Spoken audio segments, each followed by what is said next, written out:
Now we're going to discuss the circuit quantities of voltage, current, resistance, and power. We've already defined voltage as being a measure of the potential energy difference per unit charge between 2 points. Remember that a volt is a joule per coulomb. All right, a potential energy difference per unit charge between 2 points. Also recall that if we have neutrally charged plates, which have a balance of electrons and protons, so that they're neutrally charged, if we want to separate charges between these plates and establish a positive plate and a negative plate, we must do electrical work. We have to supply energy to the system to separate those charges and move those electrons from one point to another. Right, and after this work is done, in theory, the energy source may be removed and the potential is going to still remain. So what's going to happen here is if we take these neutral plates and we connect a voltage source between them, a power supply, that voltage supply or power supply is going to do work on the electric charges to move actually move electrons from this top neutral plate down to the bottom plate, making the bottom plate more negative, the top plate more positive. And in theory, if we take that voltage supply away, those charges are going to remain indefinitely. And this is the concept of a capacitor that we're going to use later on in the course. But this is all in theory, of course. Over time, those charges will dissipate, can dissipate to the air. So this would be true if those plates were in a vacuum. We could remove the power source, the source of electrical energy, and those plates would maintain their electrostatic charge indefinitely, and there would be an electric field established between those two plates. Okay. So again, it's often difficult to visualize what's going on with the flow of electrons or the movement of electrons because, well, it's pretty darn hard for us to see them.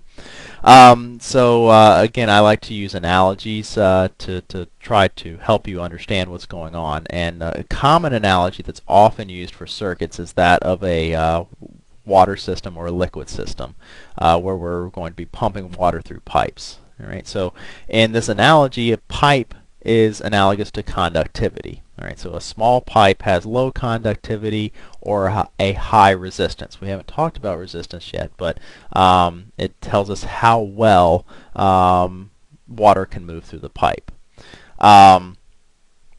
Voltage in this water analogy is analogous to the pressure of the water, and the pump is analogous to the electrical energy source because it does work on the water to increase the pressure of the water. So you can imagine that we have a pump connected to a large reservoir that's at a low pressure. If we apply energy, we do work with that pump, it's going to take some of that water from the large reservoir and pump it up into this pipe. And the more work that we supply, the greater the pressure is going to be developed in this pipe up here at the top. All right, and in theory, if we had valves around the pump, we could shut that high pressure tube off, and we could remove the pump, and provided we did not have any leaks in that pipe, we would maintain that high pressure relative to the pressure of the liquid or the water and the reservoir and the low pressure reservoir. And that pressure would be maintained indefinitely. So that's a direct analogy to the situation that we had on the previous slide. All right. Now, the question becomes, what happens when we connect these charged plates together with an electrical conductor or a wire? What's going to happen? All right, we have a positive plate, we have a negative plate. We're going to take a wire, we're going to connect the two together. What's going to happen? Of course, we're going to have the electrons, the excess electrons from the negative plate are going to be attracted to the positive charges, or the positively charged plate, or they're going to move in the direction opposite of the electric field, and they're going to continue to flow through that wire until both of the plates are again neutral and there's no electric field between the two of them. All right, so the wire acts as the path to allow electrons to move in the electric field. All right, so electrons are going to move from the high potential to the low potential area, from the negatively charged plate to the positively charged plate, and this is going to continue, and it's going to continue very rapidly until there's no potential difference between the two plates. Right? We can also look at this as positive charges moving from high potential to low potential. And positive charges move in the same direction as the electric field, and the positive charges are going to move from the positively charged plate to the negatively charged plate. All right. In this class, we're going to use what's called the classical definition of current, wherein positive charges are going to move. So that's why I'm pointing this out, and we'll talk about that in a few moments. So if we do that, perform that same analogy of connecting the two plates with a wire, we use the water analogy to explain that. Remember that high pressure tube that we had before, that high pressure pipe? If we imagine connecting a small tube between that high pressure pipe and a low pressure pipe, what's going to happen? Well, water is going to flow from the high pressure area through that connecting tube into the lower area, into the lower pressure area, until the pressure difference between these two tubes is equilibrated and there's no pressure difference between them. Right? So that leads us to the definition of current. So what is current? Well, current is the movement of charge per unit time. And we express that as the rate of change of charge with respect to time, dq dt. It's the total amount of charge that passes by a given reference surface in 1 unit of time. And the units of charge, because it's charge per time, is coulombs per second, or an ampere. In this class, as I just mentioned a moment ago, in this class we're going to assume conventional current. And conventional current assumes that the positive charges are moving. So we know that the electrons are really the things that are moving through the circuit, or through a system, an electrical system, because the electrons are the ones are the particles, the primary particles that to which we can provide energy to move through the material. But when much of this theory was developed, and when the field of circuits and electronics were coming of age, they didn't realize that it was the negative charges that were moving. They assumed that it was the positive charges, the protons, that were moving in the system. So that's why we are going to stick with the conventional current. It's the more widely used convention. There are some textbooks and some formulations that rely on the assumption of electron current, but we're going to stick to conventional current. So since we're using the conventional current assumption, we're going to say that current flows from an area of high potential to low potential, just like water is going to flow from an area of high pressure to low pressure. Okay. All right, so the amount of current that moves between 2 points is related to the voltage between those 2 points, according to Ohm's law. Now, this is a differential version of Ohm's law. The voltage, the differential voltage, is directly proportional to the differential current that flows from one point to another, and they're related through resistance. So that's di is equal to dV over R. All right, where resistance, R, is the resistance to current flow. So resistance is measured in volts per ampere, or more familiar term of ohms. All right, so when voltage or current do not vary significantly with time, this can be written in our more familiar format as V equals IR. All right. Just a note in this class, at least right now, I'm going to be representing voltage with a lowercase v and current with a lowercase I. Resistance will be a capital R. This may be conflicting with what you've done in physics. You'll see why I'm going to stick with the convention of using little v and little I later on in the course. Alright, so resistance is a measurement or is a measure of the object's opposition to allowing current to flow through it. And resistance depends upon the type of material, how well electrons can move through that material, and the size of the conductor based on this equation R equals rho L over A. So it depends upon the length of the conductor, the cross-sectional area of the conductor, and this term rho, which is called the resistivity. Resistivity is a material property that depends upon the number of available charge carriers, which is the number of electrons, and how well or how easily they can move throughout the material and migrate through the material. So it's kind of a measure of how easy it is to convince the electrons how much extra energy needs to be added to the valence electrons to let them move through the material, and how far they can travel through the material without being sucked back into the valence band of the atoms of the crystalline structure through which they're moving. All right. So with resistance, the concept of resistance and current in hand, let's move back to this concept of the parallel plates. All right. So if we take parallel plates again that were initially neutrally charged, and we connect a voltage supply, a power supply between them, we're going to be doing work to move charges from one plate to the other.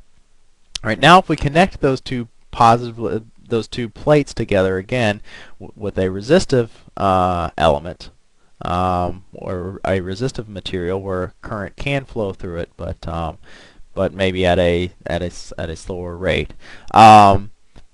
In order to maintain a positive charge and a negative charge, or a potential difference between the positive plate and the negative plate, we're going to need to do work. And since we have a voltage across this resistor, there's going to be some flow of current through this conductor, and we're going to have electrons moving through it, or positive charges moving through it from the positive plate to the negative plate. So as positive charges move through that resistor, it's going to decrease the potential between the plates, so hence the power supply or voltage supply is going to have to do work to move charges back up to the positive plate. All right, and then we're going to lose some more positive charges. More positive charges or current is going to flow through this resistor, and the voltage supply, the power supply, is going to have to do more work. All right. From statics and dynamics, you should remember something about continually doing work, right? That's why this is called a power supply. A power supply is going to have to continually do work to maintain the potential difference between the plates. All right. So charges are going to continuously move through this resistor at a rate of I, of current, or the rate of change of charge per unit time. So I is equal to the voltage that's developed divided by the resistance. So this is just a definition of Ohm's law. All right. So using the water analogy here, if we have a high pressure side and a low pressure side, the pump is going to need to continuously do work to maintain a pressure difference if those two pipes at the high pressure area and low pressure area are connected with a pipe. In this analogy, the resistance of the pipe diameter, is going to be analogous to the resistance or a resistor. So a small diameter pipe has a large resistance to liquid flow. In this analogy, voltage is again directly analogous to the pressure, and current is directly analogous to the mass flow rate of water through the pipe. Alright, so remember that this power supply, this voltage supply, has to continuously do work to separate charges, to maintain a separation of charges, to maintain a potential difference or a voltage between the positive plate and the negative plate, because we have this continuous flow of positive charges from the positive plate to the negative plate. Right, you'll remember from statics and dynamics that power is the rate at which work is done. dW dt. Right. So power input to the power supply, power has to be continuously input into this voltage supply to maintain this difference. All right, but what happens to all of that energy? What happens to all of that power that's being put in there? Well, all of that power is going to be dissipated by the resistor. So there's a conservation of energy or conservation of power that's going on here. When we put power into the power supply, we're going to lose power through the resistor. And we're going to lose power through the resistor through heating of the resistor. Right. So from the definition of voltage, we know that voltage is the rate of change, or excuse me, is the differential work per differential charge. All right. So we can rearrange that and define our differential amount of work in terms of voltage and differential charge. All right. We also know that power is equal to the rate of change of work, or the derivative of work with respect to time. So so plugging that in. Using the definition that we have right here for differential amount of work, we can come up with power as being the voltage multiplied by the rate of change of current. But we know the the rate of change of charge, the rate of change of Q. But we know that the rate of change of charge is defined as current, or current is defined as being the rate of change of charge. So we can replace V, or excuse me, we can replace dq dt with current, or I. All right, so this gives us our familiar power is equal to voltage times current, or current times voltage. All right. We can also use Ohm's law to plug in the Ohm's law relationships either for V or for I, for voltage or for current, and come up with two other familiar relationships for power, which is I squared R and V squared over R. So these three relationships for power you should be very familiar with.